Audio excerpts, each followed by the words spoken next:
Hey guys, welcome back to the channel. Got some of my stuff in, got my pedestals, got my hatch cover, pulled the trolling motor out of the box just to kind of see what I was going to need to do to mount that. A couple of dilemmas, as you can see here. When I constructed the front deck and framed it in, I didn't really leave enough room to space the middle seats out. Not a huge deal, they just won't be able to swivel very much. So they're pretty close, gonna end up being pretty close together, closer than I was wanting. But it allows for 3 people to ride and fish, so I'm gonna roll with it. Second dilemma.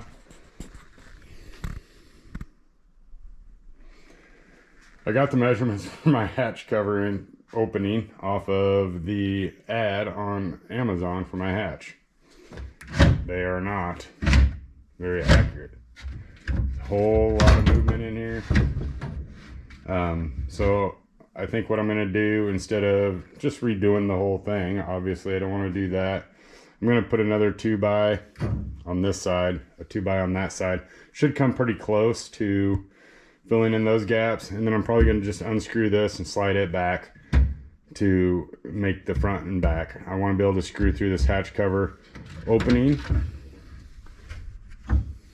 and into something other than just the plywood. So I want to get into these 2x. So I have to reconfigure that a little bit. Just another hurdle. Not a big one, but a hurdle nonetheless. And then my third thing that I'm addressing right now is the trolling motor. So the power drive sets flush. Most trolling motors do. I kind of had an idea of that anyways. But with my deck being down here on these 2x, you can see that this isn't the top of the plywood. It'll be 3/4 above that, but I'm still a long ways from getting flush. So what I'm going to do is I'm going to cut my pattern for the front deck, get my 2 pieces of plywood set into place, and then I'm probably going to put some kind of a raised platform in here, get it up level with this, so when I mount the trolling motor, it is flush with this front deck that I'm going to put on it. Again, not a huge hurdle, just another step, a little more added weight that I really didn't want to put in the boat. So I've got those 3 things to address, I guess. Not really address, but I will have to get those mounted. The good thing is the way they line up, I'll be able to put some screws down into the wood on this and put just 2 bolts through the plywood. So I'll have to get my plywood cut, get it set in there, make sure that it's where I want it, mark those, bolt those on, and then screw them down. I'm going to install the carpet around those. I didn't want that cushy surface between the pedestal base and the plywood. I wanted it to be a nice secure mount. I did get the other mounts in too, so I'm going to put that one there. I'll drill a hole in the aluminum, use some riv nuts to screw it down. Haven't ever used one of these before. I've seen them used. I got a buddy that's got one, has used it quite a bit. Could have come in handy a lot on other projects that I've done, but I went ahead and got one. I'm sure I'll use it many times. So we'll give that a whirl. I know there's some adjustments on it and stuff to get things perfect, but I'll learn that as I go. Not a huge deal. So my final dilemma, which was brought to my attention by Mr. Nelson in the comments. I appreciate the info. Green treated brown tree plywood contains a copper-like product in it during its process of being treated, and when it's in contact with aluminum, it will corrode aluminum. Copper aluminum don't mix, just like zinc and aluminum don't mix. I knew that one. But anyways, thanks for the info. I am going to address that situation. I was unaware of it. I guess it's something that's come up in the last 5 to 10 years anyways. I've used green treated wood on other projects just to rebuild or repair minor things like a front deck or replacing flooring in an aluminum boat, those kind of things. Never had the issue before, didn't know about it. I'm hoping that those boats are still in one piece. Hate to see a good boat go to waste. But so I am going to address that. I'm probably not going to do it the way that some people would do it. Some people just wouldn't use the green treated wood. Economics of it just doesn't make sense to me. So I'm going to stick with the wood. So anywhere it comes into contact with the boat here, let's switch the camera around. Anywhere it comes in contact with the boat, this front piece of plywood, that's the only thing contacting the aluminum up here. And then back here, I've got this 2x4 down in here resting on the bench. And then I'm gonna have this entire circumference of this, the main base on it and the sides. And then for the floor back here, it is gonna be in contact with the edges mainly, a little bit underneath, which I'm gonna cure that by just wrapping the carpet around it. So that should resolve those issues, but I am gonna put some more support down the middle of this. And at those points, what I'm gonna do is I'm just gonna coat it. I'm gonna coat the wood and I'm gonna coat the aluminum with some spray on bed liner. Let that dry before I do anything else. And I'm gonna go ahead and just use it. I'm not too worried about it. The boat's already got some paint on it. It's not the greatest, but I'm gonna scuff it up and just overcoat everything that's gonna be in contact with the green treated materials. Some people are using remaining carpet or carpet pieces. Some are using some poly cushions, I guess you can call them. They'll just cut a piece of strip of poly and put it on all the contact points to keep it from being in contact with the aluminum. There's not going to be a whole lot of contact here. I think I've got it down to very minimum, to be honest with you, but you'll see those steps coming up. I'm just going to scuff them up with some plywood and spray it with some truck bed liner. It goes on nice and thick. It's very durable. It's going to be a little better than just a standard spray paint. I thought about like an undercoating that you can buy, a spray-on undercoating or a roll-on or paint-on or whatever. I've got some spray-on bed liner here, so I think I'm going to use that. So I'll just put a coat or two of that on everything, then put everything back.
So that should work. Resized that cover already. It's good to go. Gives me access to my storage area there.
Alright guys, so I think I got that pattern cut for my front deck. Just a big chunk of plywood. It's actually the box from the trolling motor. Worked out perfect. Right length, right width. Just had to trim some off and cut it to fit. So I am at a stopping point for a moment. I got to pull that back up. Get the chunk of plywood laid up here. Figure out where my half mark is so I can split my plywood and get it cut out of one piece with the two pieces of cardboard that I have here. It is one piece now, but I'll split it down the middle. Hopefully, if all works right, be good to go.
Hey guys, I got the front deck cut. I got a little trimming to do to it. Put a few more supports on it and stuff, but I did get the front deck cut out, plywood for it. So I'm going to address the issue of the green treated, or in my case brown treated and green treated with plywood wood on an aluminum boat. Contains some chemicals in it that are not good for aluminum, copper sulfate or something weird that is not good. So what I'm going to do is I'm just going to spray some undercoat on the areas that are going to be in contact with green treated wood. I'm going to coat the boat and I'm going to coat the plywood with it. Probably not a 100% resolution to the issue, but I'm not planning on wood to last forever anyways. So as long as I keep the boat dry, shouldn't be a whole lot of the chemicals leach out of that. It should slow the process down should they leach out of it. So I'm just going to put some undercoating on and I'm going to roll with the wood and keep it the way I had it. So I'm just going to coat contact areas. I'm not going to coat the whole boat. So it's going to be pretty simple. I've got a 2x4 that sits in here. No, my plywood is in here. That's good. And that's a little bit up here. We're going to do. And then we have support up here. So once you guys go, most of the time. And that goes right in the hot one. I think that's all the undercoat that I had. Then I can put that.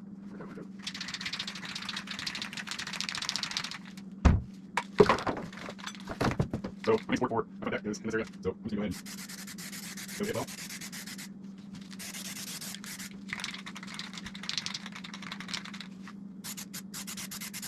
This is actually okay. Like these so I'm going to roll it. So I got it. So I'm going to look over here. I'm going to bring on my spring here. I think I'm square there. And then my pull back here, don't get much. So I'm just going to coat. Not get much. And these. Not sure about take it off. Make it there. To be honest with you, nothing works back here. I don't know what I did. And I think that's support on the middle. I already do it, so I'm going to go. And back here. I figured everything could go. Pretty stuff. Rivets. Support back here. Just to show you what I just did, guys. I sprayed vehicle undercoat on all of my contact points for my green treated plywood to resolve, or at least minimize the issue of the copper that is used, the chemicals that are used in the green treated to corrode aluminum. That should take care of my contact points. And I got just a little more to do to the wood, but all in all, I'd say that's a wrap. I need to let this dry. I'll start putting everything back together tomorrow.